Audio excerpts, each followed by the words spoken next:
that down. Okay. And then when you're done,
If I could ask everyone to take their seats, we'll start this hearing in just a couple moments.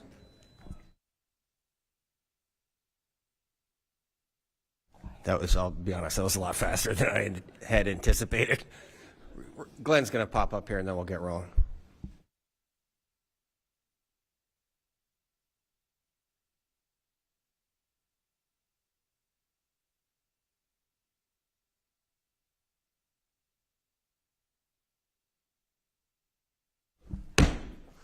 The subcommittee will come to order. Hey, good morning. First of all, I want to thank everybody for joining us in this field hearing for the Subcommittee on Economic Opportunity of the U.S. House of Representatives, Committee on Veterans Affairs. To the best of our knowledge, this is the first official congressional hearing that has ever taken place in the 3rd Congressional District of the state of Wisconsin. So I really want to thank you all for coming here, and there'll be more of this. I want everybody that's here to be more connected with what's taking place in D.C., and I sure as hell want everyone in D.C. to be more connected with what's taking place here, and this is a function of that, so thank you so much. I am Derek Van Orden. It's my pleasure not only to serve as your congressman, but also to serve as the chairman of the subcommittee. And I set the pace in this Congress that this is not a bipartisan committee. This is a nonpartisan committee, and I'm very proud of Ranking Member Levin and his staff for strictly adhering to this policy. And there is certainly enough garbage politically taking place around the country right now, and there's absolutely no place for politics at all when we're discussing our veterans. So thank you very much, Mike. I appreciate that greatly. I also want to thank the students, faculty, staff of the University of Wisconsin, Crosse, for being here at this field hearing. Chancellor Beebe, I don't know if you had a chance to be here, but thank you very much for having us here. David Tubb, Nate Wolf from the Veterans Center, thank you for hosting us in your space. This is a unique space around the country. You guys do an incredible job for supporting our veterans, so thank you so much for that. I also want to thank the Greater Driftless Area businesses for hosting our staff during their stay here. I believe that they've consumed their body's weight of cheese curds, which I appreciate greatly.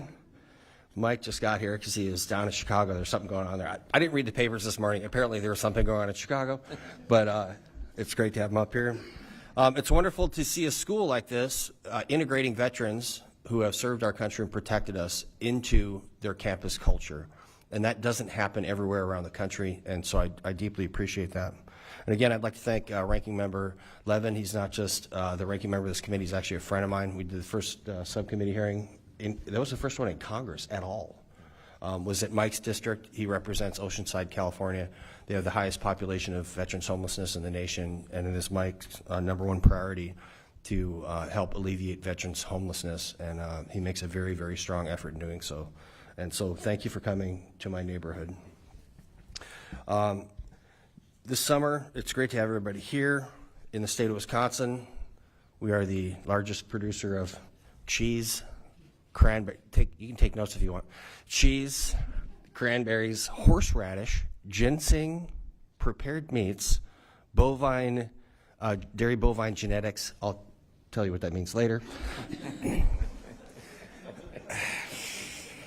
And of course, mink pelts. Mink pelts. So if anyone is in the market for bovine genetics or mink pelts, please see my staff after the subcommittee hearing.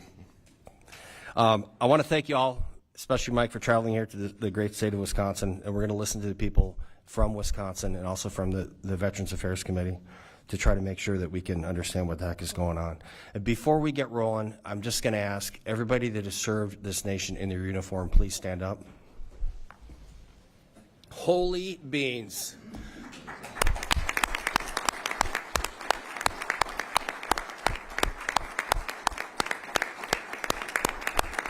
Thank you. Who's watching the world right now? That's a valid question.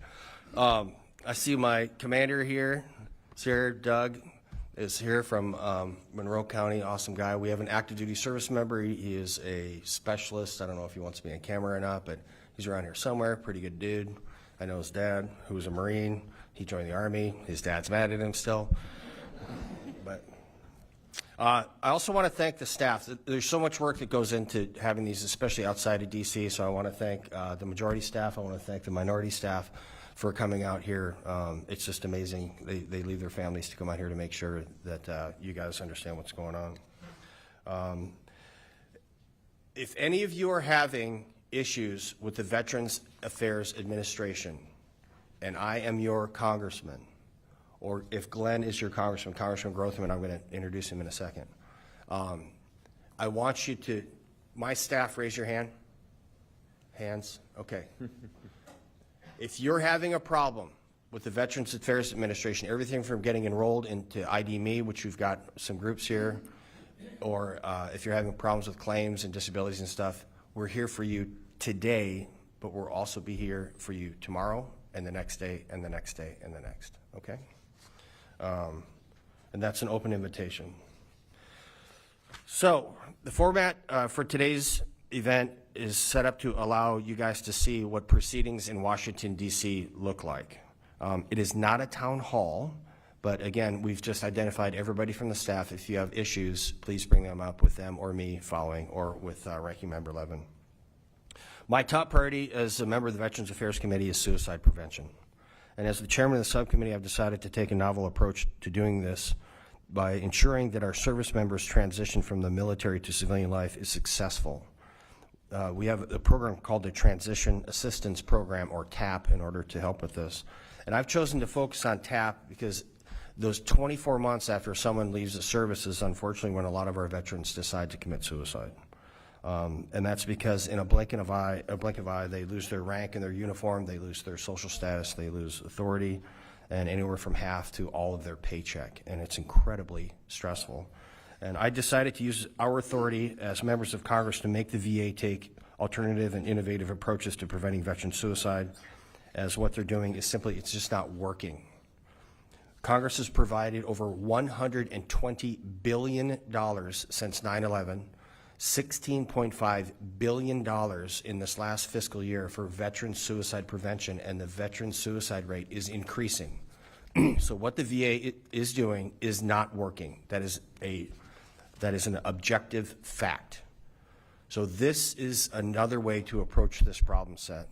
And I say make because, unfortunately, many times the Veterans Affairs Administration drags its feet when it comes to institutional change, and they're not alone. The Department of Defense has not been exceptionally helpful in this matter either.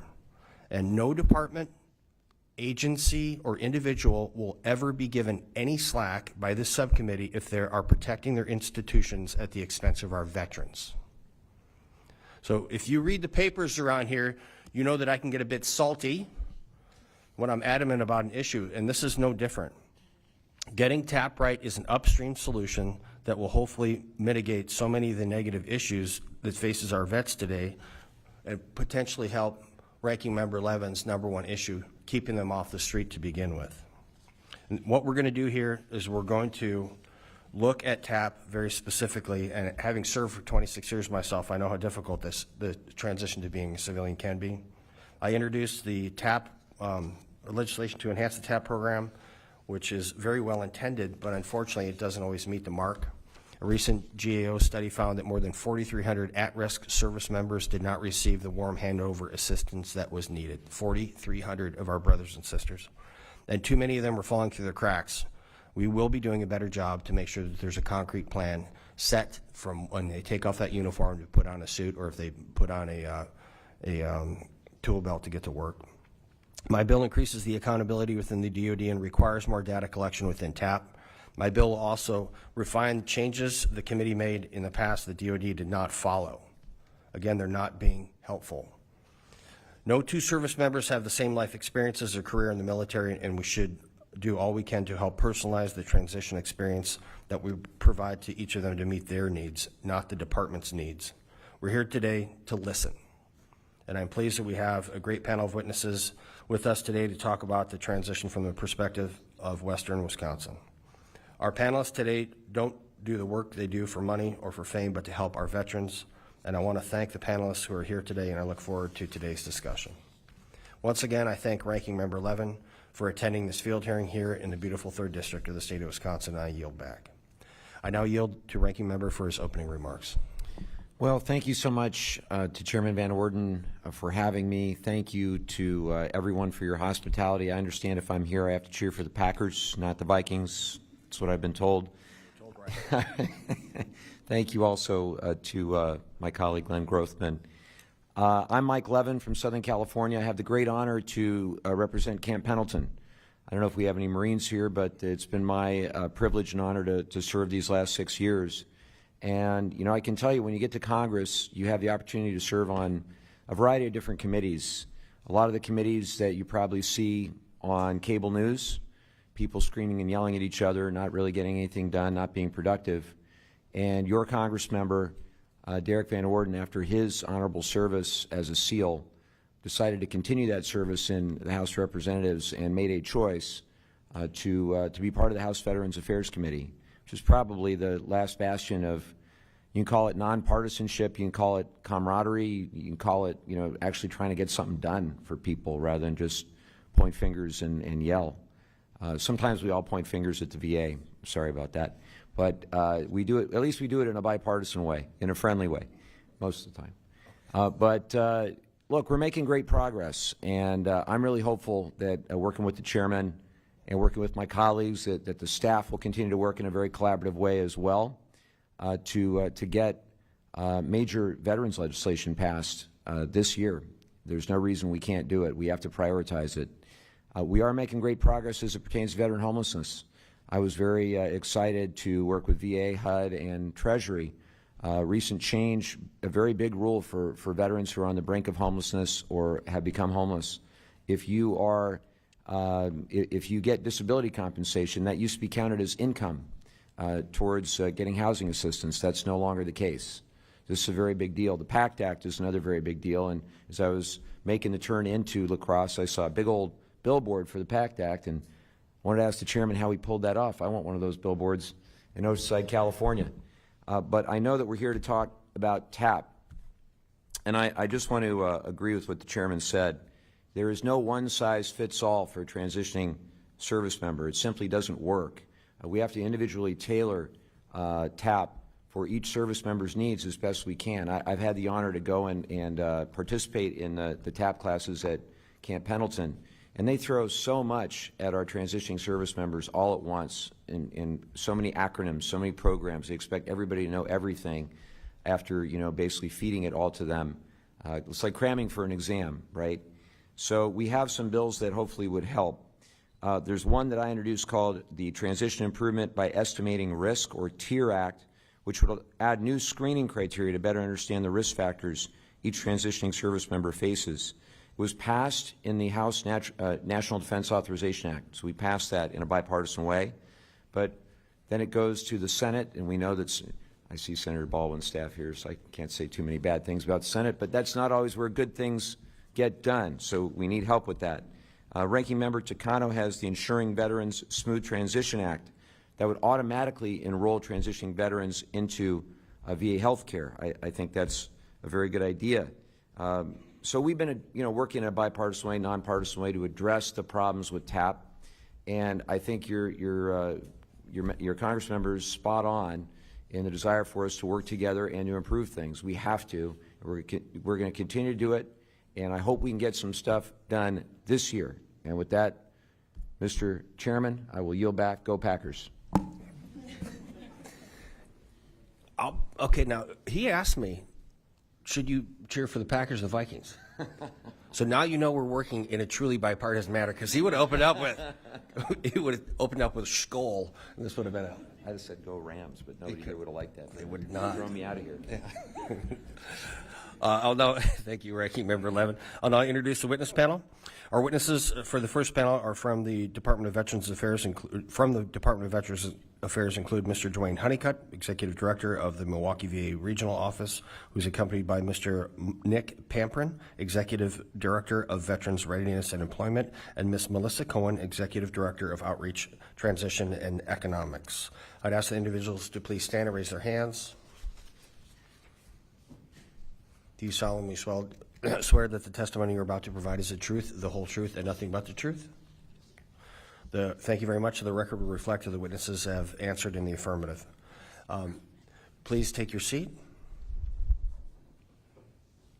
In accordance with the Committee Rule 5 Echo, I ask unanimous consent that Representative Glenn Grothman from the great state of Wisconsin be permitted to participate in today's subcommittee hearing. Hearing no objections, we will proceed. Mr. Honeycutt, you're now recognized for 5 minutes to deliver your testimony on behalf of the VA witnesses. Chairman Van Orden, Ranking Member Levin, and distinguished members of the subcommittee, I appreciate the opportunity to appear before you today to discuss transitioning service members' experience with the Department of Veterans Affairs and the services and benefits available to them. Accompanying me today is Melissa Cohen, Executive Director, Outreach, Transition, and Economic Development, and Nick Pamperin, Executive Director, Veteran Readiness and Employment. Within VA, our focus is on increasing transparency, improving collaboration, and keeping veterans at the center of everything we do. The VRE benefit is truly one of the most life-transformative programs for our veterans that VA has. The Milwaukee VRE division, comprised of 3 VRE out-based offices, Eau Claire, Green Bay, and Madison, as well as a Vet Success on Campus program at the University of Wisconsin-Milwaukee. The VRE benefit is truly one of the most life-transformative programs our veterans have.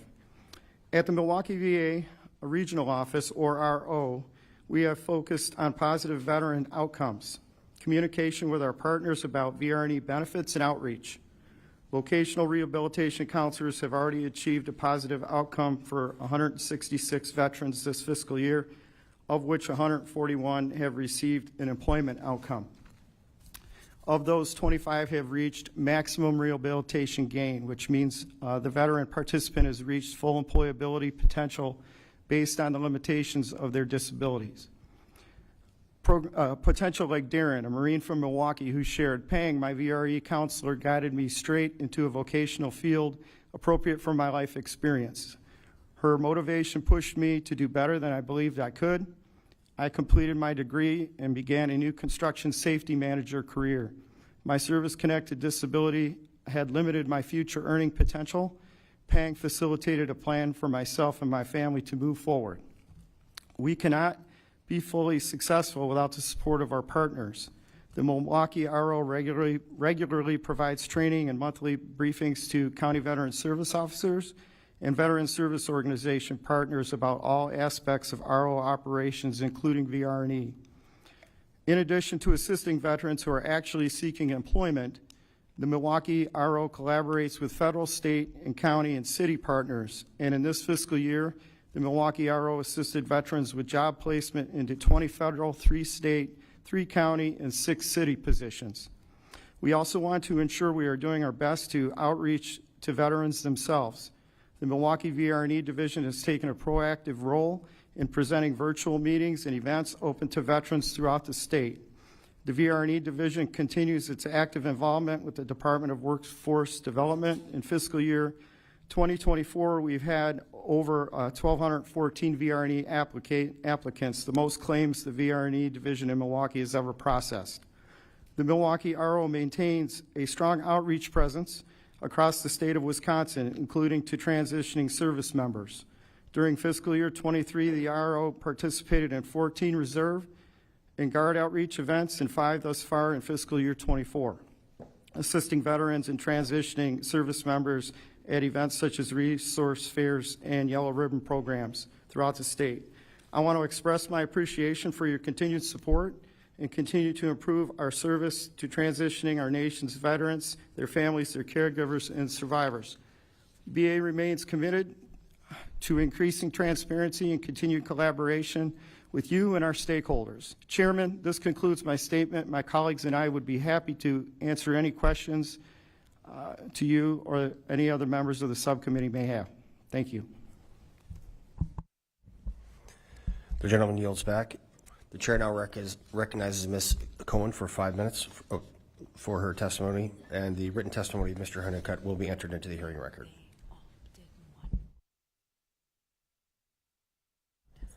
Well, I guess we won't be doing that, Ms. Cohen. You guys all got together ahead of time. All right.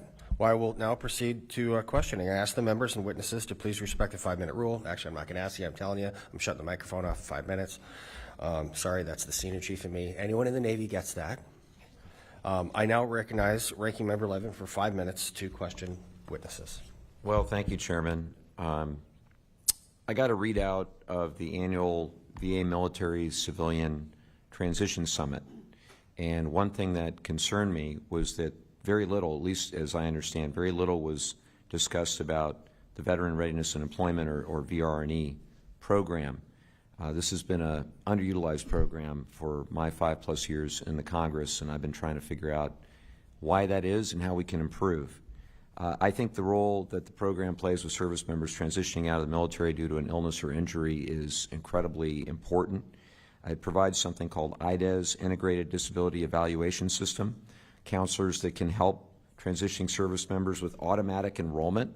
Again, I think that's important if they're being discharged due to illness or injury. So, Mr. Honeycutt, how does the VA ensure awareness of the VRE program and IDES counselors located on military installations?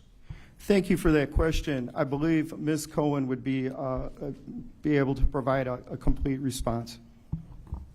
Thank you for the question. We make transitioning service members first and foremost aware of VRE in our TAP course. We have Module 4. It's within Getting Career Ready. It's an 80-minute course. Subsequent to that, we provide one-on-one benefit advisor appointments. A new initiative we're starting is that we show a QR code during your TAP course, so you can make the appointment right there during TAP, so you can talk with a benefit advisor individually. Also, Solid Start. We are going to reach out to veterans 3 times in that first year, and we stand ready to answer VRE-related questions and to we have access to what services they have accessed or not, and can share VRE information there. We also have many military lifestyle modules as well, so there are a myriad of avenues we try to make sure we do that. And lastly, too, our outreach efforts. We do include it in our outreach talking points. Do you think that today VRE is utilized effectively by transitioning service members? Are you satisfied with the rate with which VRE is used? If I would, I'd defer that to Mr. Pamperin with the VRE program. It's a great question, sir. What I will tell you is we have seen record growth within VRE, growth that we've never seen historically before. We're up over 45% in applications, over 38% in active participants. We're at over 160,000 veterans within our program. Our program isn't for every veteran. You do have to have that service-connected disability and an employment barrier. But in my 2.5 years in this program, when I first came on board, we were hovering at around 117,000, 120,000. I think as part of outreach, as part of the PACT Act, part of all of the efforts that we've made, we've seen tremendous growth. How many veterans roughly do you think could avail themselves of VRE if they knew to sign up and were given adequate information to do so? What's that rough number look like? So it's 160,000 out of how many? Honestly, sir, I'd have to take that one back for the record because it's a 2-part process. You've got to have the service-connected and character of discharge for eligibility, and then you're seen by a counselor, and they're the ones who make that professional designation. Is there a barrier to your employment and things of that nature? But I'd be happy to. I'm encouraged to hear the spike, 38% you said, from 100, you said roughly 117,000, 160, but again, the question is out of how many? And what I've heard is that it's a lot. We're talking about several 100,000 potentially that could, take advantage of that program. I guess I'm encouraged to hear about QR code. That's good. But what else can you do differently? And it sounds like things are improving. Obviously, with PACT Act, they're improving. But what else can you do differently? What creative ideas or suggestions do you have? A few initiatives we have launched. We've collaborated with DOL with our off-base transition training. So we've done. That was our bill. Appreciate that. Absolutely. So that's another opportunity where we are messaging services. Also with our Solid Start, that's new too, is we're reaching out where they can schedule the call in advance. And while Solid Start already has a more than 70% connection rate, we're finding that when veterans can schedule that call in advance, they're answering that call on the first instead of the third call. And the length of the conversation we're finding is twice as long. So we continue to work every avenue we can to make sure we have that direct connect. Chairman's permission, I'll ask one more question. He's tough with this gavel, though. Or we can come back for a second round if you want. Mike, please go ahead, and we're going to extend your window here. Thank you, sir. Of course, it's only because you rooted for the Packers. The other program I wanted to ask you about is the Vet Success on Campus and the VSOC counselors. There aren't enough of them. Lots of campuses don't have them. I think I read here in the Milwaukee area, or in the region rather, you have one at the University of Wisconsin-Milwaukee, but you don't have any in lots of other areas. So the question is, how does your VRE office manage what is supposed to be personalized career planning and Chapter 36 counseling requests at all these other campuses when you only have one counselor for this whole region? It's a big region. We're a long way from Milwaukee. Thank you for that question. The determination of how many VSOCs we have in Wisconsin, unfortunately, is not made by me. It's determined nationally, and I believe Mr. Pamprin could expound on that as to why. Sure. Be happy to. I know VSOC is requested at a lot of states and universities across the country. We do have a wait list of about 300 universities that have requested them. To your point, first on the Chapter 36 portion, for any veteran who is seeking 36 services that doesn't have a VSOC, we do have what our PCPG contract that does provide that counseling service to those veterans on those campus.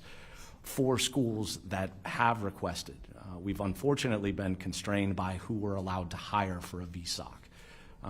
Right now, due to our record growth, our first priority is to ensure that veterans are seen by a counselor. We do have that legislative requirement of one counselor per 125 veterans.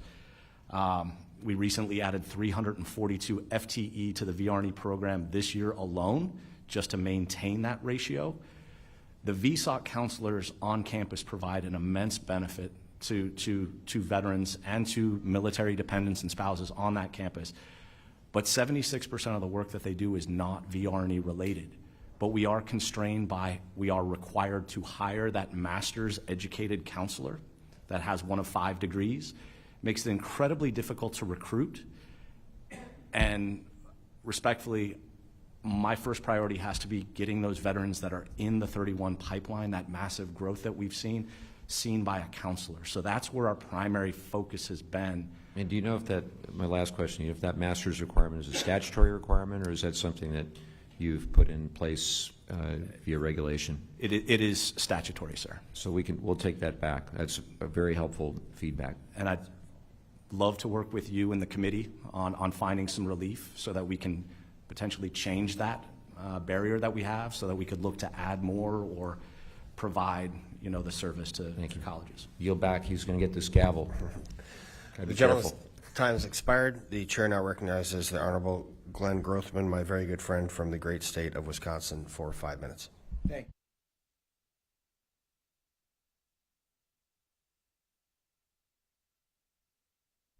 you. Okay. I'd like to thank Congressman Van Orden for having this hearing. Most of Congress is in August because we're not in Washington, is kind of on break.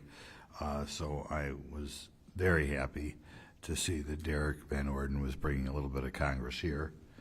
And his office happens to be next to mine. I can tell you, for a freshman, he already has developed a reputation for kind of, at least on the Republican side of the aisle, one of the 2 or 3 guys who's the go-to guy on veterans issues. And I certainly, not having been in the military myself, I certainly rely a great deal on Congressman Van Orden for how to handle veterans issues. Now, a couple of questions here. I was interested that you just told me that we have restrictions on who can become a counselor. Do you think those restrictions should be removed? Sir, for clarification, the restrictions on the Success on Campus counselor position? Yeah. It is my opinion that those restrictions should be removed so that they can provide the general benefits VA assistance. Opens up the door for us to hire a whole different cadre than a small group of counselors. Okay. Next question. Congressman Van Orden led off by talking a little bit about the high suicide rate among veterans. Is any of you feel qualified to talk about the number of suicides and why they are going up? I mean, we're certainly putting more and more money into counselors, which I guess proves that sometimes putting money into a problem doesn't solve the problem. You want to give us a shot as to why the number of suicides keeps going up anyway? Thank you for the question. I couldn't really respond to that. I can tell you I can outline the training our employees have at least at the regional office level to attempt to impact that in a positive way. We have approximately 850 full-time employees at the Milwaukee regional office. They're required to undergo annual training on suicide prevention, which includes referrals to identifying if they identify it, potential to refer to specialists, suicide crisis hotline in the hospital. Our public-facing employees actually have training twice a year on this issue provided by Melissa's staff, and I'll let Melissa expound on that. Okay, I'll tell you which direction I'm going. First of all, if the number of suicides is going up, is it greater than for the general population? Say veterans who are in their 30s compared to the population as a whole in their 30s, are veterans committing suicide at a higher rate? So I can't speak to that specific question. I can tell you a little bit about some of the services within my area of responsibility that may help with the general topic, if that's helpful for you. Okay, sure. What would you know when a veteran commits suicide? Does it go into some sort of data bank somewhere where we can follow up and see what would have happened there? I don't have that particular portfolio. I can't answer that question. I can tell you that DoD flags for us when there is a transitioning service member that has certain risk factors, and we will reach out. Yeah, does anybody have an answer to that question? I do. Yes. Sorry, I recognize myself. Can we have a colloquy here? Yes, Congressman Grothman, what happens is that the Veterans Affairs Administration catalogs this, but they're not cataloging several different types of deaths of veterans, including drug and alcohol overdoses, and also accidents related to drug and alcohol overdose. So they're mischaracterizing the amount of veterans that are actually committing suicide. We've had multiple hearings about this in Congress, and the issue is that they're not using different types of, they call them evidence-based treatment modalities. So we're going to have, as a matter of fact, I'd like to invite you in September. We're going to have another hearing for non-traditional and non-evidence-based treatment modalities to prevent veteran suicide. That's the long answer to your question. The short answer is yes. Okay. Well, very good. Do you find as the number of people you treat has gone up that the number of suicides has dropped? Or what is the correlation between the number of veterans you touch and the number of disasters we have? Thank you for that question. I really don't believe that I would be able to answer that question. I think that would be better directed toward our VHA counterparts. Give an example. You know, I said we have in the regional office we have about 850 FTE. Only about 10% of those actually do face-to-face contact with veterans. The rest of them are actually, doing other services, looking at basically deciding claims, different things.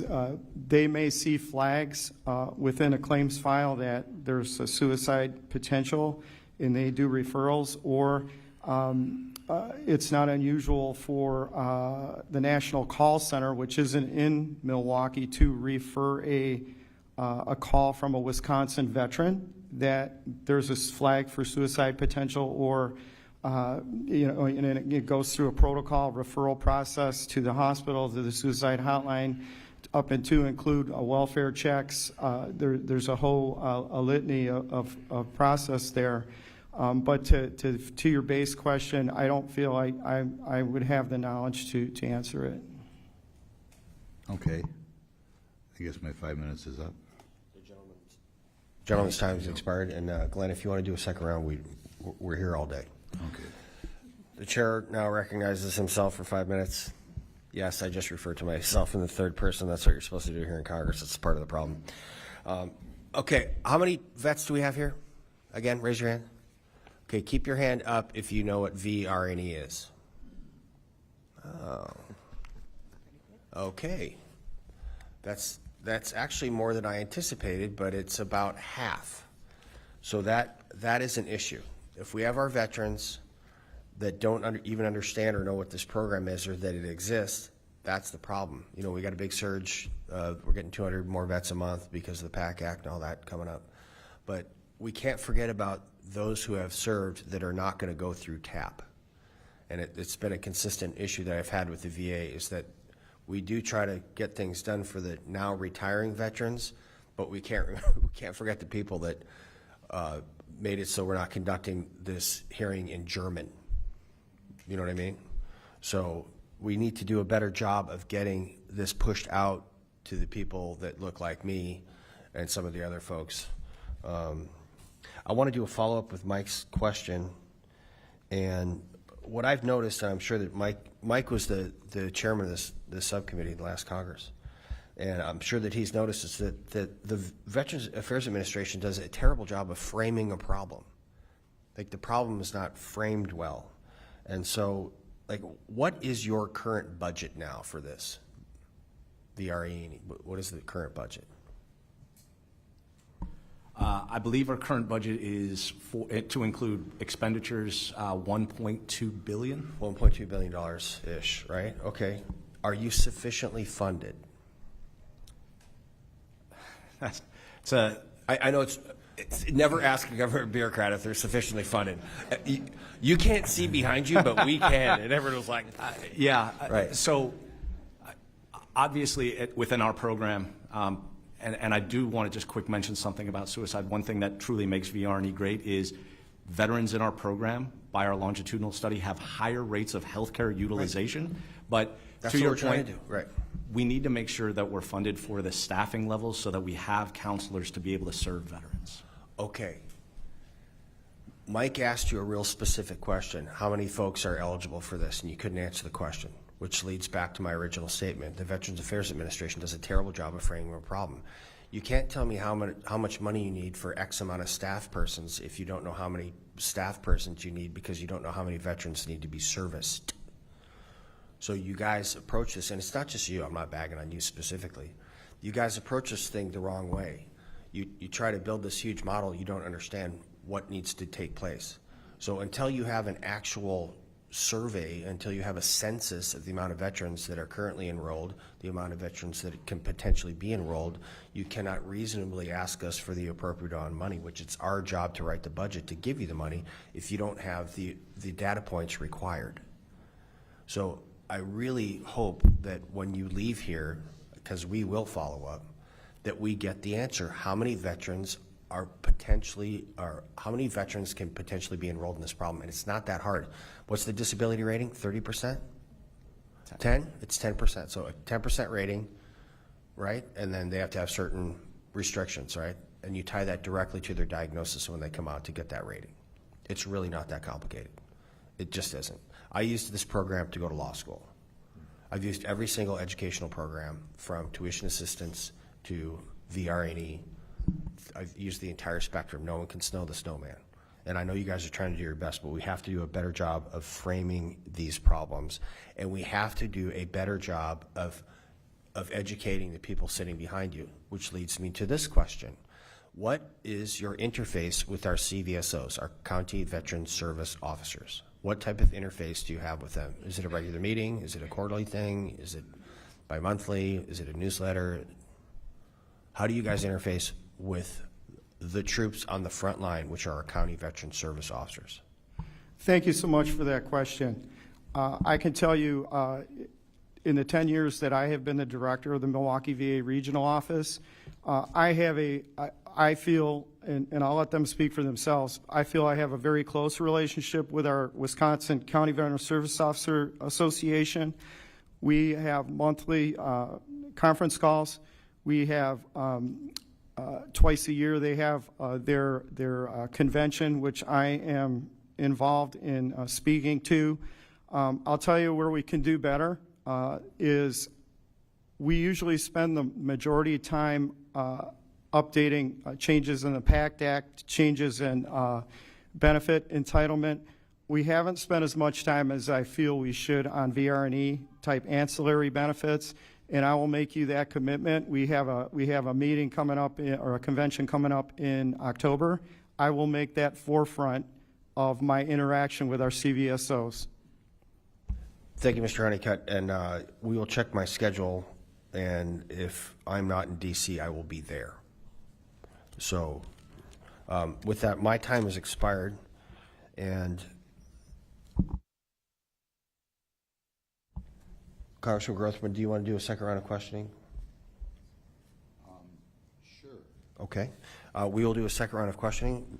Ranking Member Levin, do you have any questions you'd like to ask?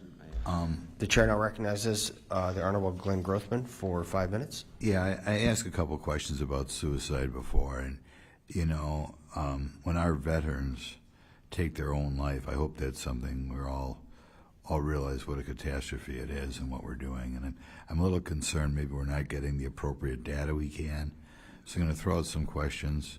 Maybe you don't know the answers. We all should know the answers. It's a concern that we don't. But if we don't, Congressman Van Orden is going to have hearings later, and maybe you know the type of things that I think Congress is looking for. When you do find suicides, you know percentage-wise, how many have had contact with the VA beforehand? Thank you for that question. I do not know that answer. What I will do is take back and interface with our VHA counterparts that would know that data, and I can provide it for you. I guess that's the question is, do we have that data? Does somebody keep track of that? I am sure that it is in VHA, yes, in the hospital side. Yep.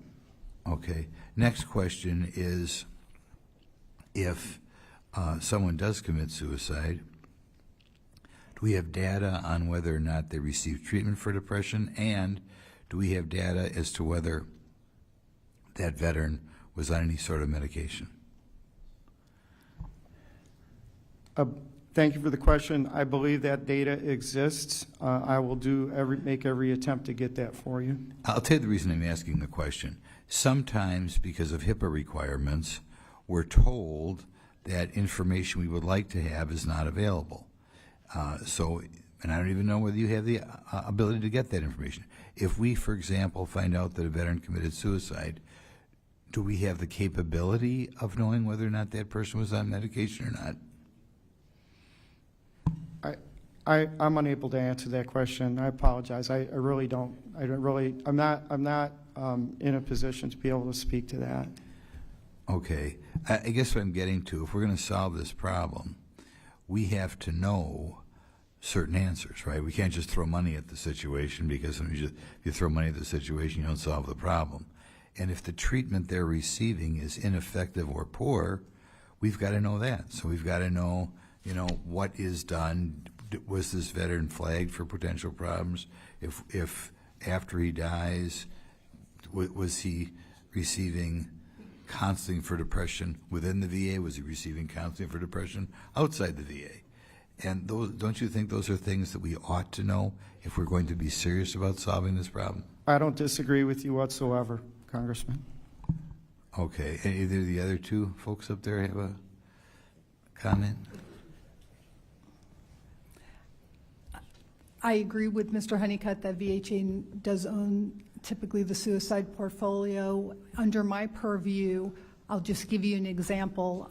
Going back to Solid Start, it's an initiative. When we understand someone has risk factors for suicide, the Department of Defense tells us that. We prioritize calling those veterans in that first year, that first transition year. We will make up to 21 calls. For those 3 times, we'll call 7 times to make sure we make that connection.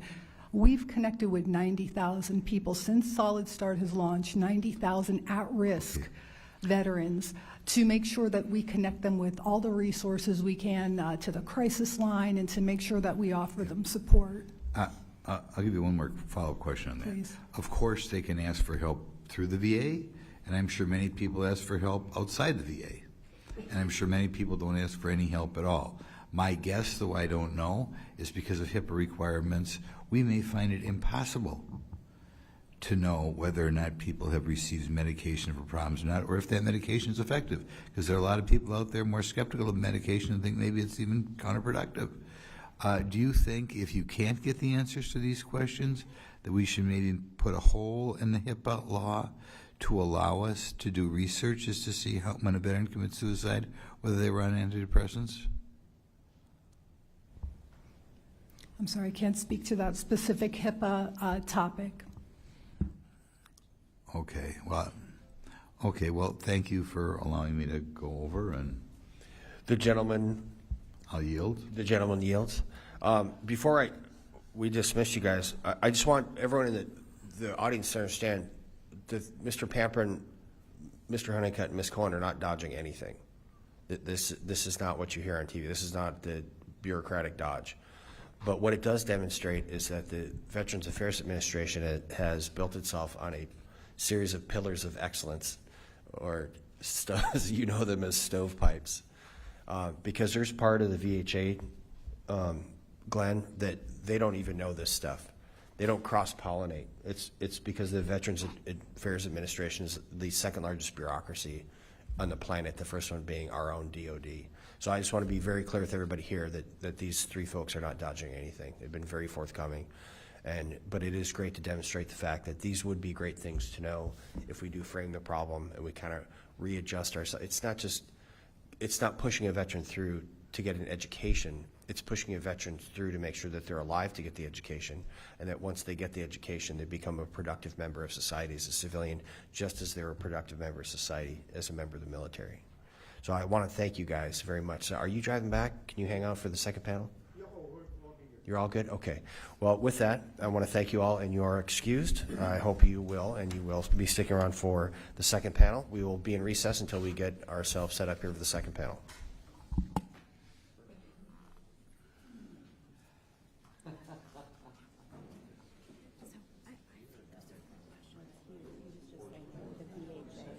Veterans Health Administration has more of the data, but I do agree with you that they may not the individual doctor may know, and we usually, when there's a suicide on campus, at least, we get a briefing, but that's not very frequent, right?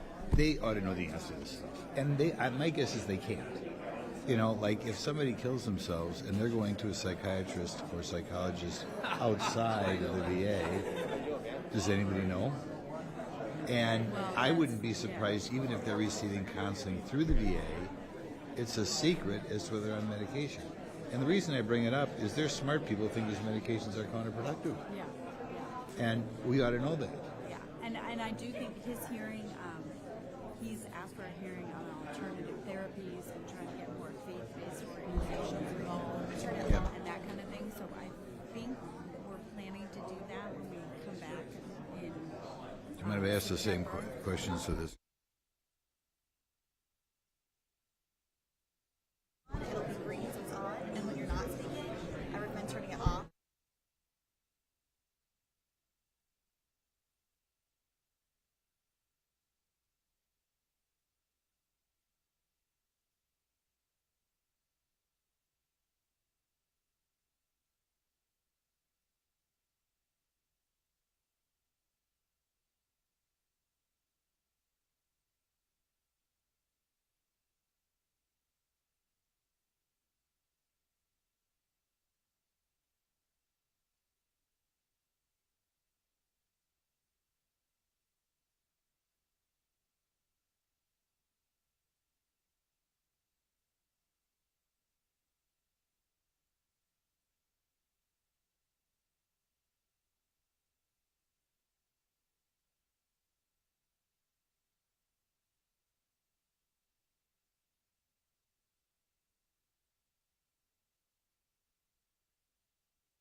Breathe. And when you're not speaking, we just ask that you turn it off.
Take your seats, please.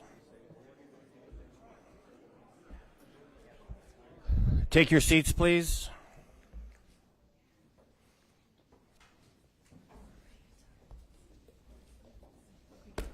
We're missing one of our witnesses. Here.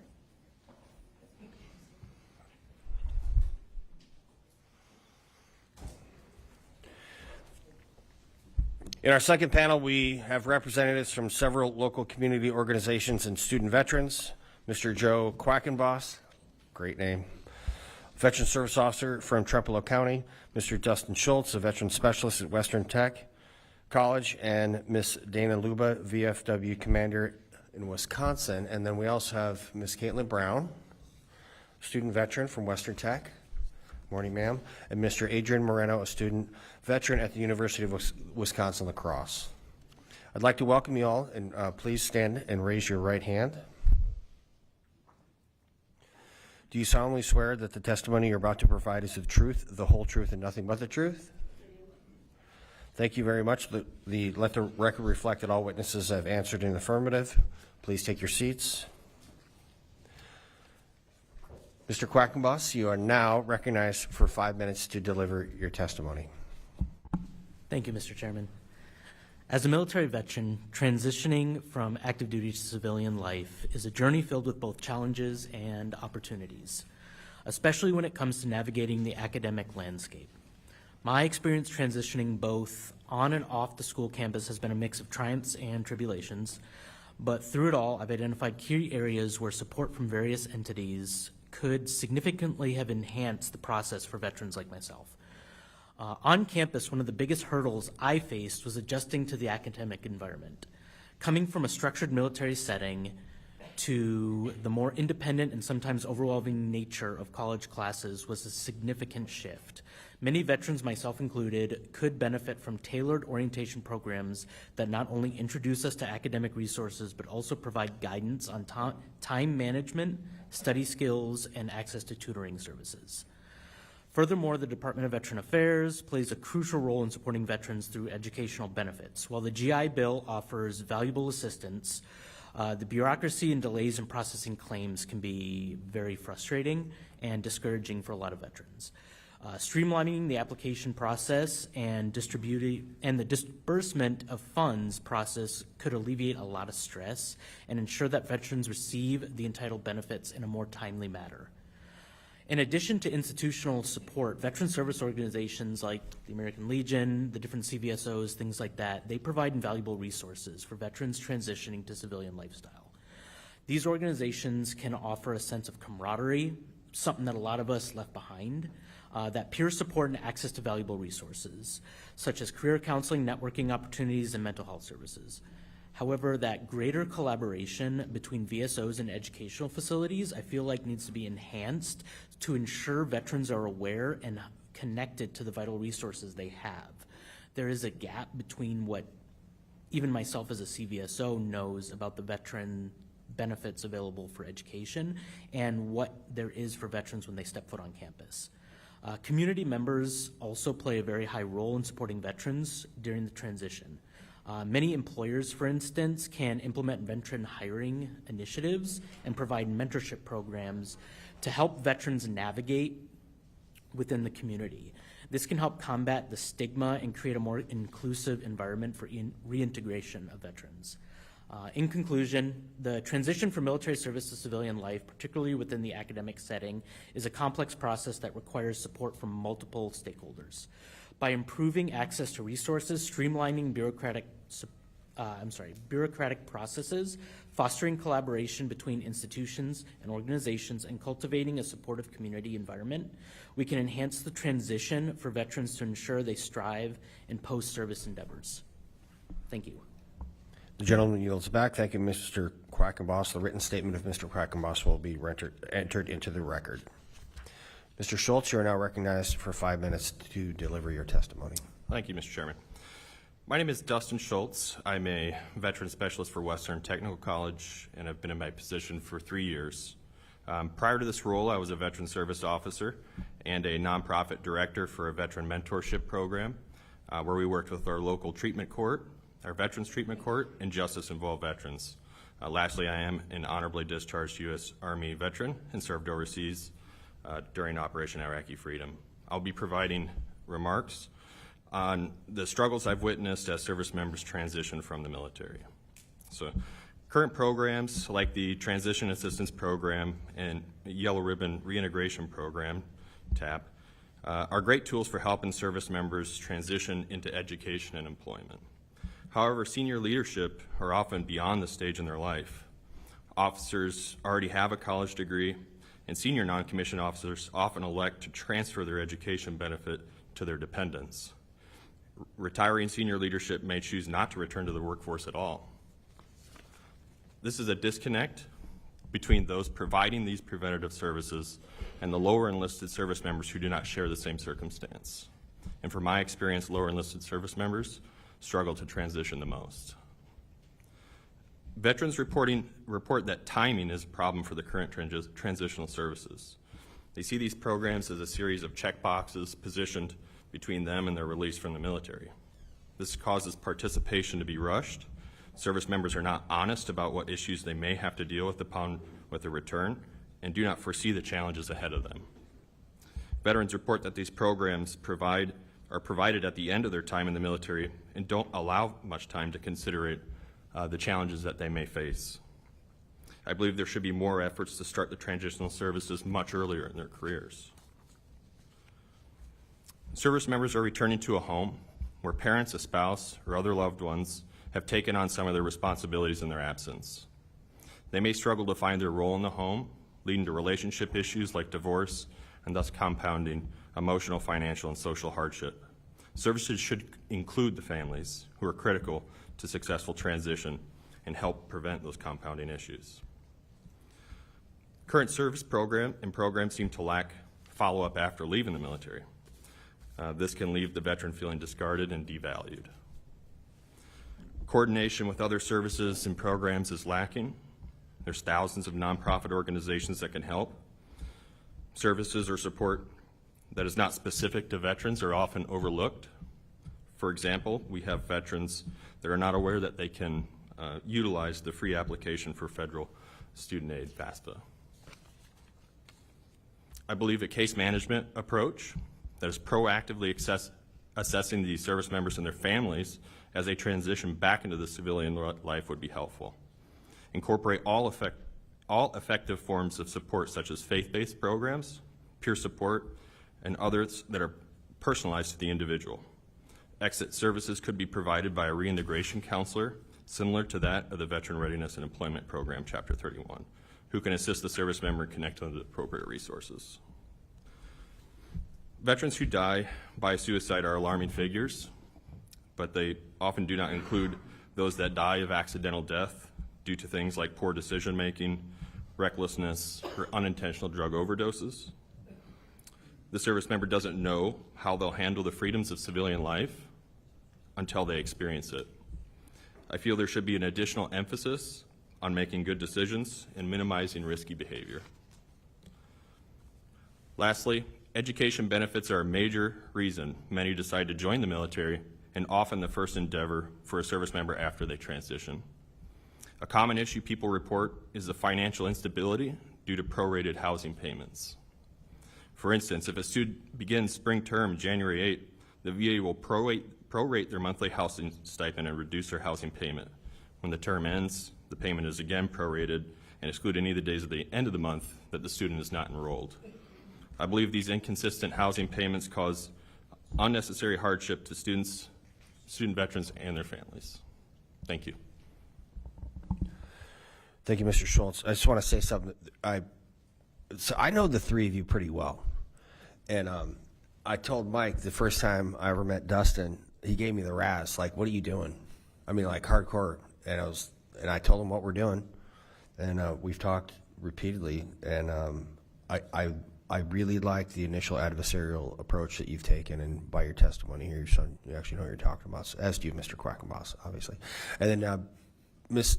Luba, I'd like to let everyone to know that this is my Veterans of Foreign Wars Post Commander.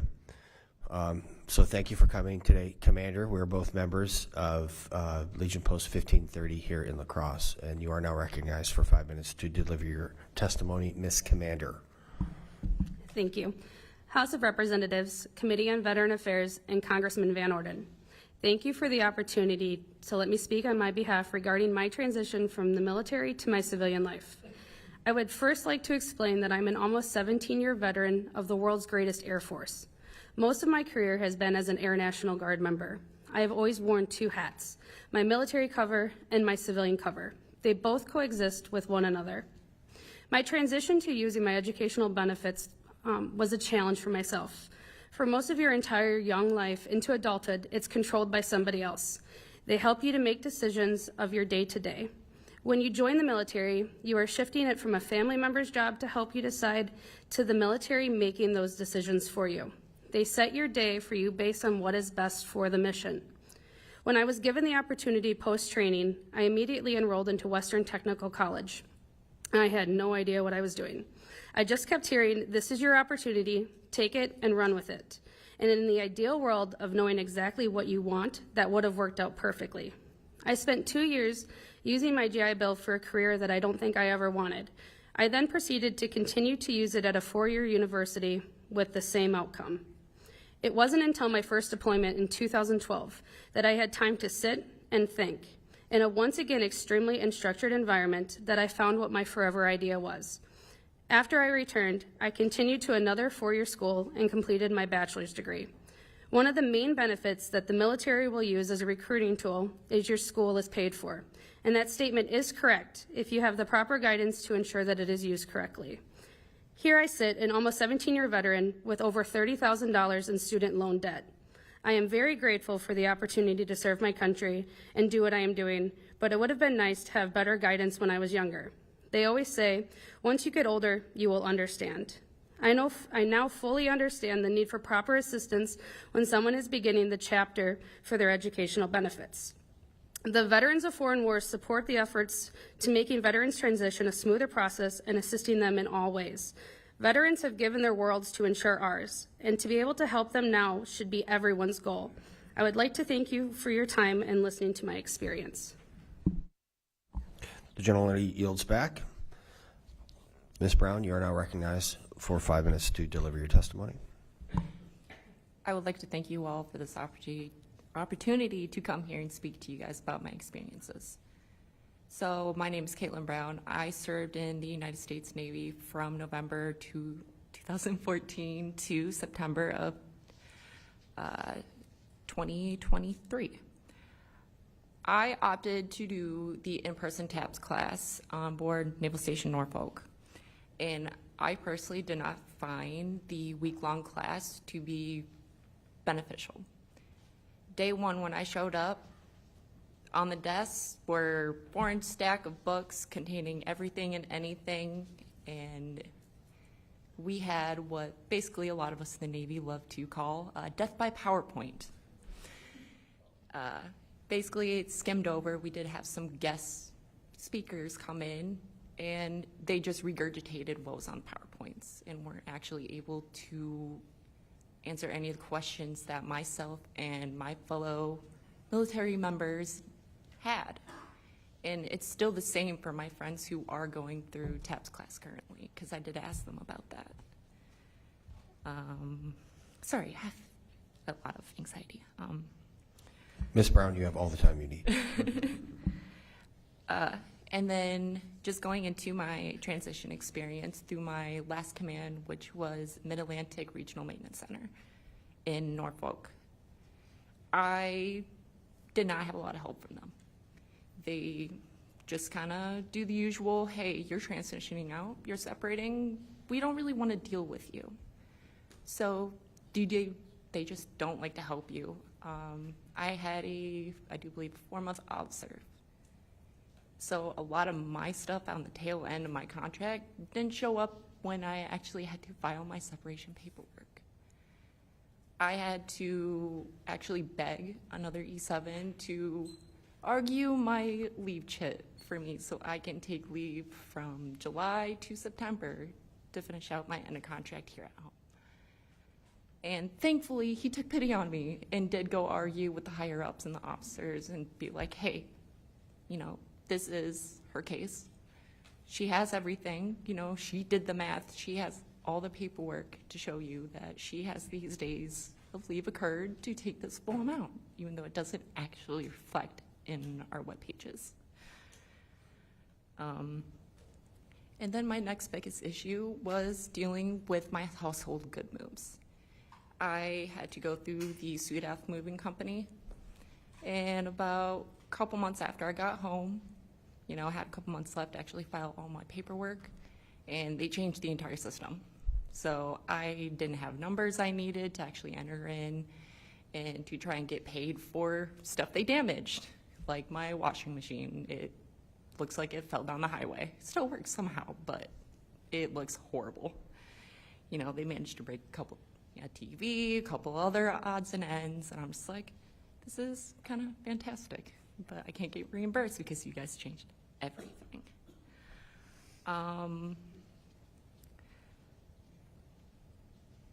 It's just a lot of these service members, myself, I don't know about them, but a lot of our issues stem directly while we are still in the military, trying to actually get out, prepare ourselves, and we're not getting the adequate help or support even from our last commands. You know, I've seen it across every single command I've been at. I first served on USS Stowe DDG 55. Those people separating, they had issues there. Then I next served on USS Gerald R. Ford's CBN 78, still had issues. Marmac, they did get a little bit better, but still a lot of issues with these separating service members. And I find it extremely disappointing, especially after myself being a child of an Army veteran and Air Force veteran. I watched both my parents struggle, and now I understand that struggle. And I find it still disappointing, you know, 20 years later, it's still happening. Thank you for your time. The gentlelady yields back. Ms. Brown, thank you very much for coming. I'll talk to you later. But Mr. Moreno, the chair now recognizes you for 5 minutes to deliver your testimony. All right. Good morning. Thank you, Chairman Van Orden, Ranking Member 11, and distinguished members of the Subcommittee of Economic Opportunity for allowing me to testify today on the critical issue of the transition experience for veterans like us going on and off campus.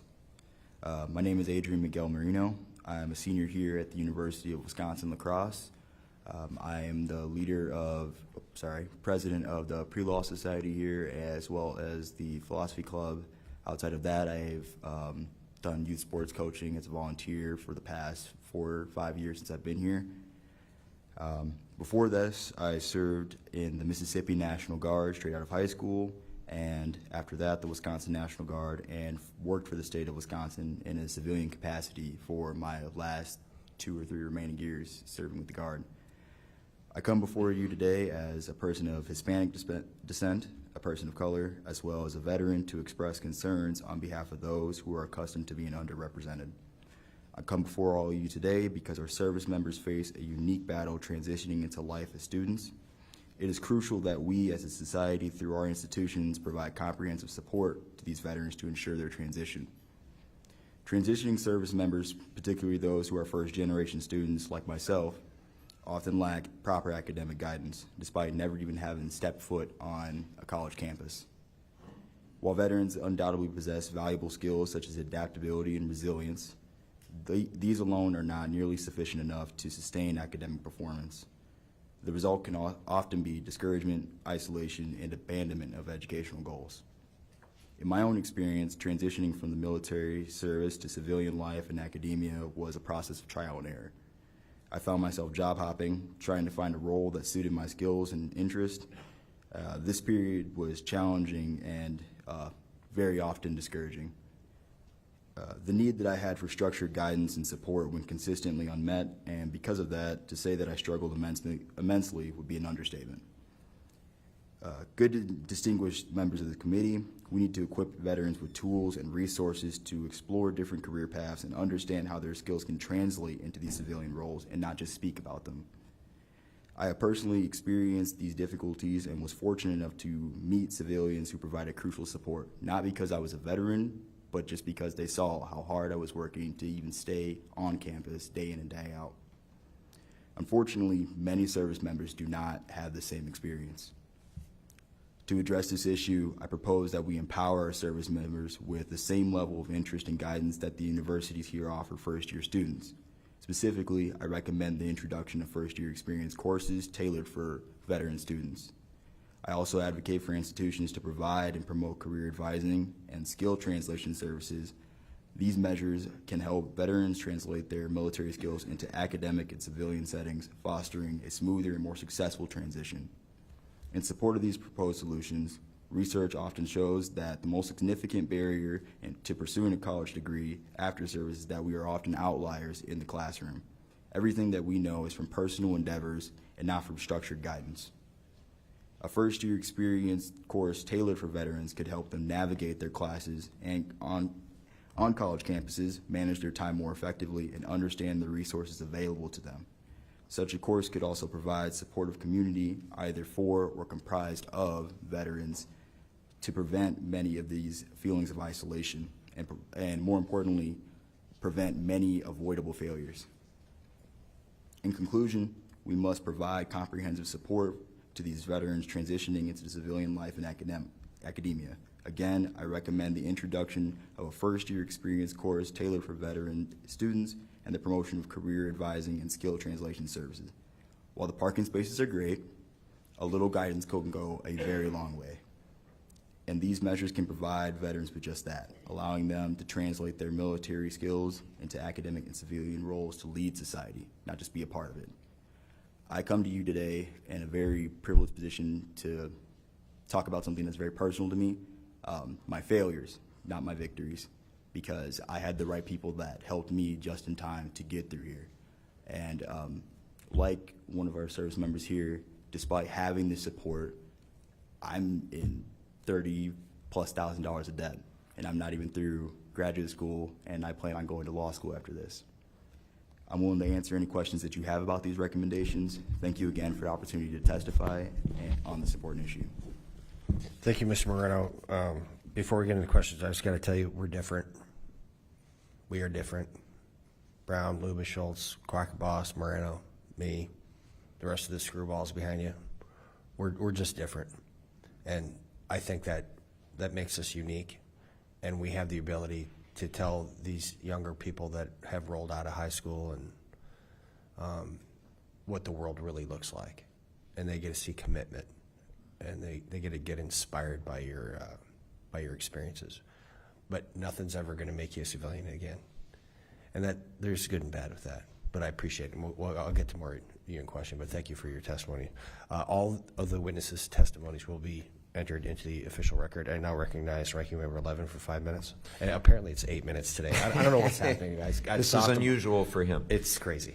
I want to thank everybody just for their exceptionally good testimony. You know, we do hearings all the time, and everybody was heartfelt and on point, and I'm very grateful for it. I want to thank our CVSOs, really, you know, across the country, San Diego, they're huge, the work that they do. We have a bill, I think you know about this, but with Kathy McMorris-Rogers, Brad Finstad, and myself called the CVSO Act to help provide some funds your way. County VSOs are spread thin, and we're very grateful for the work you're doing. Ms. Schultz, I want to thank you for the comments, particularly about junior enlisted service members. So back home, seeing our junior enlisted Marines at Camp Pendleton, what they're dealing with on a daily basis. You know, we tried, in fact, in the National Defense Authorization Act, we got a 20% pay increase for junior enlisted service members. And again, it went to the Senate. I'm looking at you over there. And, you know, unfortunately, we could not get it across the finish line. And there was actually pushback from the administration saying, well, we don't want too much compression between the junior enlisted and everybody else. And, you know, what do I say to my junior enlisted Marines who can barely make ends meet living in a place like San Diego, California? It's just ridiculous. But I very much appreciate your comments. Commander, thank you. And by the way, thank you to VFW, again, everywhere, for all that you're doing. I'm going to come back to you, but I want to start with the students. Both of you spoke so articulately, and you offered some good suggestions. My question for you is, if you were in our shoes and you could make changes, legal changes to the way TAP works, what would you do if you were in our shoes, if you had that opportunity? And I'll start with you since you're going to law school. Let's hope I make it, huh? Oh, you're going to make it. You're going to make it. So I personally didn't even know about TAP going in. I didn't know, frankly, about anything. It was more just like Ms. Brown says, hey, congrats, you're out. Take advantage of the opportunity. You know, beat it. So I personally would, you know, I agree with the death by PowerPoint. The courses just frankly don't do much outside of, I checked that box, let me get out of here, because clearly they want me out of here. On campus for these freshmen, they make them go to mandatory Eagle Fest, student involvement, and even though most of them don't care, some of them do, they get the opportunity to at least see this stuff in front of them. They get to see it in action. They get to see people just as enthused as them about the opportunity to go to school. And if they don't know, it's fine, because most people don't, frankly, know what they want to do for the rest of their lives by the time they're 20 anyways. This shouldn't be an obstacle to success. And I feel as though a first-year course that assists these freshmen greatly, and at least ensuring that they're not going way off course while trying to achieve academic goals, would definitely help a lot more.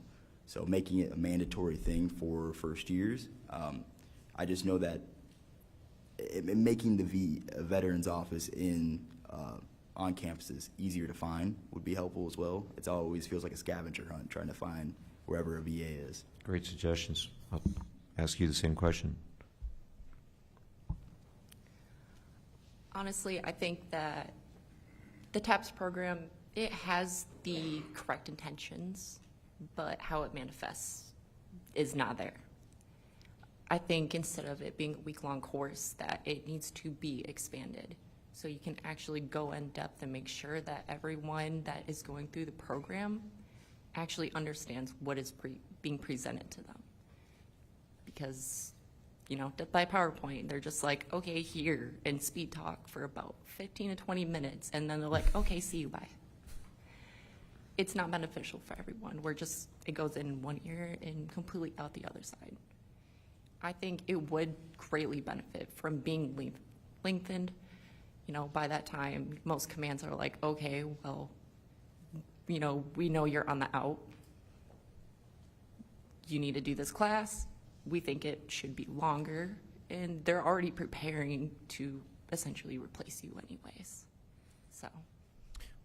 So Jody Arrington, who's a good friend from Texas, he's now chairman of the Budget Committee.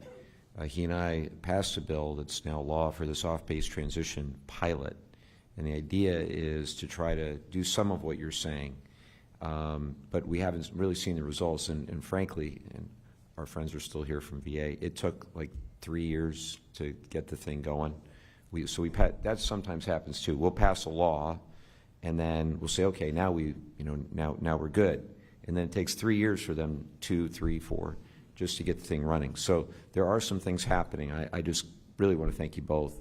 And I'll end with you, Commander. I guess, what are you hearing from your new members, your new transitioning service members, who are, my experience, looking to serve in a different capacity, looking to just figure it out? What are you hearing? So that's kind of the problem with the VFW now. We're trying to reshift our image. So it used to be a good old boys club, and it was all the men that would go to like the bar and hang out with their friends. And really what we're trying to do now is we're trying to shift it. I would say Dustin and I are the youngest members there by 30 years.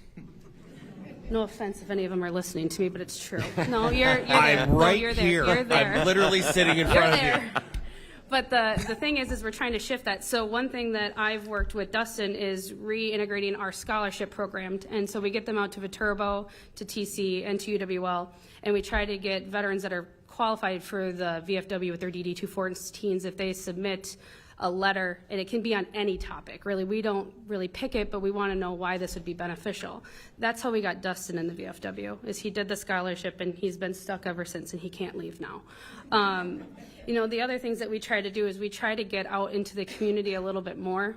I try to make sure that I try to be at as many things as I can, because I'm younger by 30 years. Somebody will see me there and they'll see a woman that's commander, because the VFW wasn't always the most kind to females especially. So in the state of Wisconsin, we started a female committee, a female veteran committee, that we're trying to work with all the VFWs to get questions out there of, do you feel welcomed at your VFW? Do you feel like you're heard at your VFW? And then from there, we just keep pushing forward. Well, I'm out of time, but I commend you for doing that. I encourage you all, think of creative ideas and suggestions for us.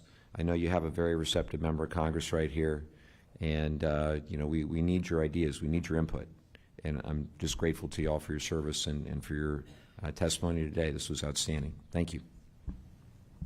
Does the gentleman yield? I do. The gentleman yields. The chair now recognizes the Honorable Glenn Grothman from the great state of Wisconsin for 5 minutes.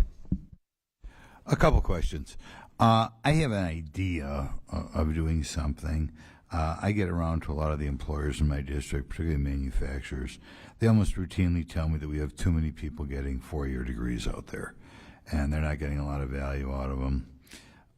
Do you think it would be beneficial to give veterans an option when they leave this service, and some people could take the GI Bill and other people could take, just say a down payment on a house, which would help you in another part of your life, given that I think it's almost universally acknowledged among people that we probably have too many 4-year degrees out there today?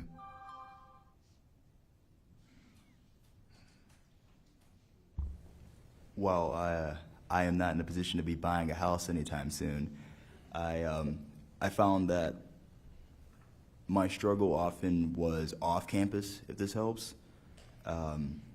Most of the time when I wasn't able to show up for class or I wasn't able to complete work was that, to be frank, sir, most employers are a little discouraged, and when they see National Guard, even at the you're still serving, they're a bit less inclined, at least outwardly, or inwardly, I'm sorry, to hire, because now they have to accommodate for you being out of drill. And I don't say this as a suspicion. I say this because I know and been told this by an employer that picked me up. Like, I kind of was a little nervous about hiring you at first because of this and this and this and that. So I don't know if the issue is a lack of funding, because I always hear about so many programs that there are out there. It's just what do you do when you get out? Well, you see my point. I mean, right now, we'll say, if we don't talk veterans for 1 second, in society as a whole, I again and again hear from employers that they wish they had people get a skill than get a 4-year marketing degree or something. And I thought about that with regard to the veterans. I mean, the GI Bill's been a long time. We should never get rid of the GI Bill. But I wondered if, perhaps there are veterans out there who would be better off with a cash stipend that they can use to help them in life rather than a 4-year degree, when we, at least according to the employers in my district, we probably have more than enough of. You don't have an opinion on that. Your mind is a blank. So a benefit to the Air Force is while you're in, you can get your CCAF, your Community College of the Air Force degree. It's a 2-year degree that comes through your training. So I've obtained that. But again, when you're a young airman or a young enlisted, you're told to take those education benefits and go with them. That's the number one perk that the military uses as recruiting, is your college is paid for. So I think trying to change the mindset in a young adult, thinking that, you're pushed towards education, trying to change it more into a skills. I think that's happening. Like TC does that with their 2-year degree, and that's more hands-on based, and it's not a 4-year degree, but that still would be paid for by their GI Bill. It's still beneficial. Correct. Yes, Ms. Brown? So I do believe Mr. Van Orden would have a better understanding on how the Navy works, obviously. So the Navy doesn't like to actually give us any type of degrees. We'll maybe get a couple semester credits, and that's about it. Whereas, my job in the Navy, I was a hull maintenance technician. I was a welder and plumber. I don't even have, with my almost 9 years of experience, I don't even have a full degree, just or even for welding, or even qualify for a journeyman, unless I actually go through and manually log every single hour I have done through a MAPS program. If we could actually change it so those schools would actually give us an actual degree, we would have more technical diplomas and more skilled trades out in the world. But most of us that want to go into jobs that are well-paying, we don't have access to that. And we would have to go through school just to get those qualifications we already have. And a lot of us consider it a complete waste of time. Thank you. Okay.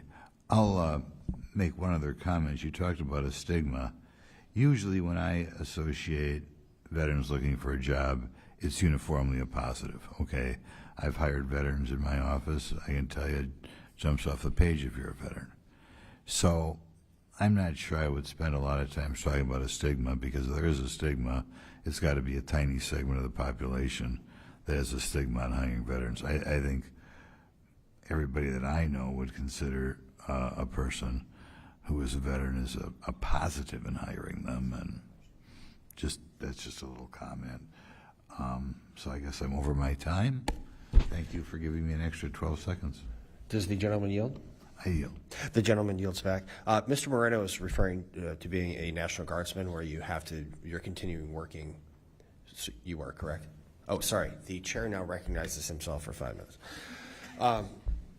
Right, so Glenn, that's what he is talking about. As opposed to being like a straight-up veteran, I'm no longer serving. I'm now still in the National Guard, and at some point you're going to have to go do drill and then deploy. So I got you. Check. Mr. Quackenboss, Mr. Honeycutt was here, and he said that you guys have pretty good communications. Is that in fact a true statement from your perspective, sir? It is. Absolutely a good Okay. statement. We monthly, we sit in our meetings together. Not only that, but we also have been stepping into more of the case management as well, where VA will ask community members like CVSOs, what cases do you want to bring forward? What is going on in your area? I sat in on a couple of those even just last week that were absolutely fantastic, just going through the names of veterans who in our community who needed assistance or who had applied for something and there was an issue. Well, how can VA help? Who do we need to get in contact with who would help them? And being able to sit in on those, being a community member, being a CVSO, and being able to touch each of those veterans in those ways and being able to move forward and say, hey, we were able to get in touch with VA. VA is going to reach out to you. It's the best part. Okay, why that's so important is Trempealeau County is on the opposite side of the state of Milwaukee. So to bring that up to you, Mike, that is an excellent thing to hear. Mr. Schultz, you nailed it. There's a massive disparity between the officer and enlisted ranks. There simply are. Mike said this. It was actually, I think, 23% increase that we had written into our bill from the House. Then the administration, the current administration, didn't want to do that, which to me is fantastically stupid. And then it didn't get through the Senate. Sorry if we could talk to Tammy about that. I appreciate that. But so right now, how many quick trips are within a mile radius here? The answer is 50, right? So you can go to a quick trip right now as a 17-year-old. Sign up for a quick trip. You're going to get paid more. Your benefits are going to be equal, and you don't have to leave your family, and no one's shooting at you unless you're getting robbed. Okay? And compare that to a junior enlisted person in the military, and it's not right. So I was part of a task force. We're trying to fix this. That's where it came out of. We've got a lot of really very serious veterans who have walked this walk in Congress, or like Mr. Garcia from California 25. He was an officer, but he gets it because he's connected with his enlisted folks, and he sees that we struggled. My wife and I were using WIC. You guys know what that is? Women, infants, and children, to buy milk for our kids when I'm getting shot at overseas fighting Al-Qaeda. So that's not okay. So thank you for pointing that out. Ms. Luba, we're working on it. Oh, sorry, Commander. We want people to have a better understanding of what they're trying to enter into in a second career. And the problem is the Department of Defense. I was referencing that directly in my opening statement. The Department of Defense is the problem. And they think that if we set up a smooth transition and a good off-ramp for active duty military people, that people are going to get out of the military. And that's been proven wrong by my fellow Navy SEALs. Naval Special Warfare started this transition assistance, the TAP program, and it's a 24-month thing that starts 2 years before you're getting out of the service, to address Ms. Brown's concern. And there was no increase of Navy SEALs getting out of the military because they had an understanding of what they're going to do when they got out. So that is a fallacy, and it's wrong. And I've spoken directly to the Secretary via letter. I'll say it again right now. If you're Lloyd Austin, Secretary Austin, if you're listening, your people are not doing what's right for our service members, because eventually they're going to become veterans. And I was looking into the camera on purpose. There you are. Ms. Brown, you've showed incredible courage today. And I see how stressful this is to get up here. And I'm telling you, the old crusty, salty senior chief that probably uses inappropriate language too often is telling you, I'm proud of you. But there's no way in hell you should ever have to go to a chief outside your division to advocate for you. And that's the problem I'm talking about. Okay, I was command career counselor for 2 different commands, and I told every one of my guys, all my frogmen, if you're thinking about getting out of the military, I'm the only person you're going to tell. Don't tell anybody. And I'd help set them up, get everything aligned for them. Guess what? I had a 100% retention rate because I showed those people I actually cared about them wearing the uniform and not. So we have to get over this culture of you're a piece of trash when you no longer be in the service. There's a man sitting behind you who was a National Guardsman for the Minnesota National Guard that when he got out, they just threw him out like he's garbage. Served his country and his unit, he's no longer welcome. Doors closed. Am I paraphrasing? That's accurate, sir? Okay, so check me out. That's not okay. You go into my office, all the service seals are on the wall. You know what's the far right there? You know what that is? It's a Wisconsin National Guard. I hold them at the same level of reverence that I do all of our active duty servicemen and women. There's 50 Pennsylvania National Guardsmen that are directly responsible for me being alive today because they protected me and my platoon in Iraq. I know half the room wish they weren't there, but the other half does. So our National Guardsmen and women are doing the job, and we have introduced bills together to make sure that we get parity in educational benefits and many things across the board because we respect your service tremendously. So I'm sorry that you're treated that way, sir, in Minnesota. At least you're now on the right side of the river. That's all I'm going to say. Mr. Moreno, it's an excellent idea, but it's too late. By the time a student enrolls in a college, it's too late because you're going to run into what the commander's talking about here. They're going to get involved in a program. They're going to think it's what they want to do. They're going to get 6 months or a year into it, and then they've blown a year of their GI Bill. That's why the Department of Defense has to get off their ass and realize that we're here for the full life cycle of the sailor, Marine, soldier, airman. That's from the time you join the military to the time you're done and past that. That's a life cycle. So what I'd like to do is incorporate, because what you're talking about is very smart, but take the actual programs from the universities that our young servicemen and women are going to go to and inject that into the cycle when they're still active duty. Because then by the time they show up, they're going to go through the rest of the matriculation process at the college, but they have an 80% chance of getting the right degree to begin with. And here is the problem that we're working at. Ms. Brown, this speaks directly to you. Because that has not changed since I was in the Navy. And, ships were made of wood and men were steel. Now it's an old Navy joke because I'm an old Navy guy. Hasn't changed, and this is why. Naval officers and Army officers, our officer corps is not held accountable. They're not held accountable for their troops or their sailors or their airmen for not going through these programs. They're not held accountable for the follow-on. They're just not. So I have proposed, and I've spoken to some of my other Democrat colleagues, making this a block on a fit rep. That's what they call it in the Navy. It's an OER in the Army. And it specifically states how many of their troops have not gone through this program. And they get docked, and they don't get promoted. And that's the only way this is going to change, is holding our officer corps accountable for not taking care of their sailors. That's it. That's the real answer. Skip to the end. So, Mr. Grothman, do you have any more questions you'd like to ask? No, I just say you put together a great... Well, I'll get to you then. Just want to make sure you didn't want to do a second panel. And we'll do closing statements. Okay. No. Do you have any more? Okay. With that, I would like to recognize the ranking member for any closing statement he would like to make. Well, I want to thank the chairman for his leadership on our committee, this Congress. And as has been said, for a freshman, he knows an awful lot, and he's very dedicated and passionate about serving you all. And I hope you know that. I can tell you it's my great honor to get to serve on this committee as well. When I got to Congress, I didn't know it would be the most rewarding work that I did, but it is by a lot. We actually, despite maybe some of the delays, we actually see the fruit of our labor a lot quicker and a lot more directly than you see, again, on virtually any other committee in the Congress. And I hope it'll always stay that way. We have an opportunity here. We're getting very close to the election. It's silly season, right, in political speak.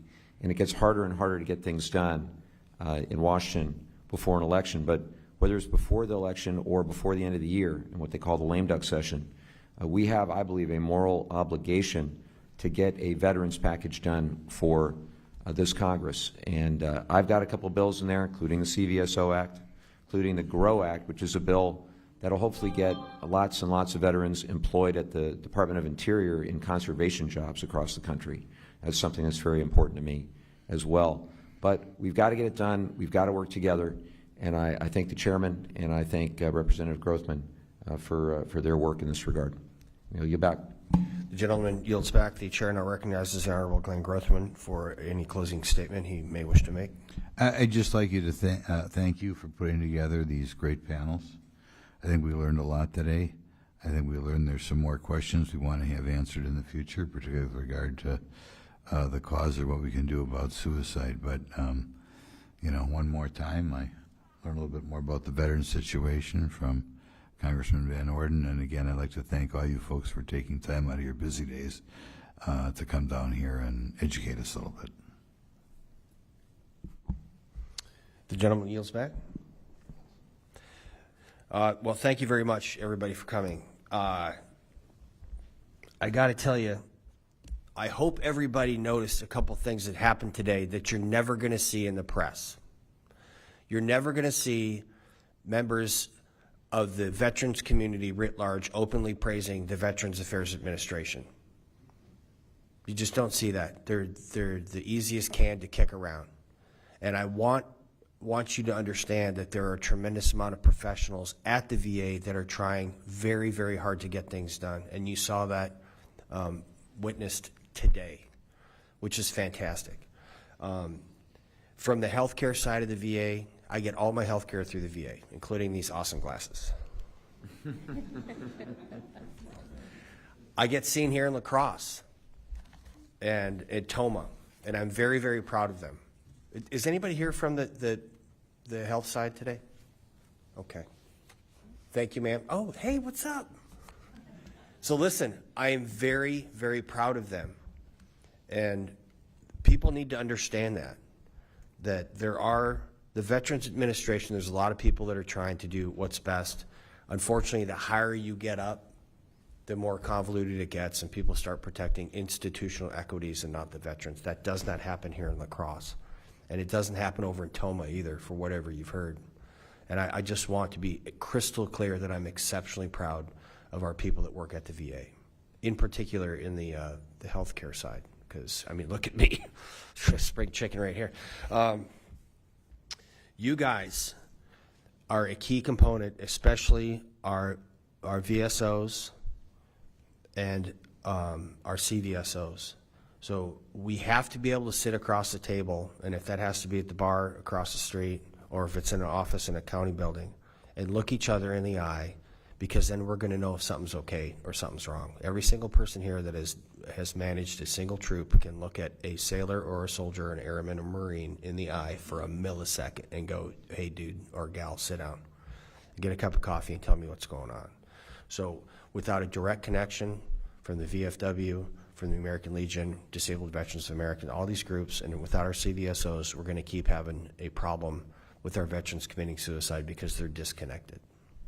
So I want you to walk away, and I kind of thought we were going to yell at people because I'm good at that. I want you to walk away today understanding that there are people in the federal government that are trying to help. And I also want you to walk away with the complete understanding that we know that we fall short a lot, and we recognize that. But with that said, I want to thank Ranking Member Levin for coming out from the great state of California. I want to thank Congressman Grothman for coming out from the even greater state of Wisconsin. And for everybody here that has come out. And with that, sorry, I have to say some more magic words. Here they are. I ask unanimous consent that all members may have 5 legislative days to revise and extend their remarks and include extraneous materials. Without objection, so ordered. This hearing is now adjourned.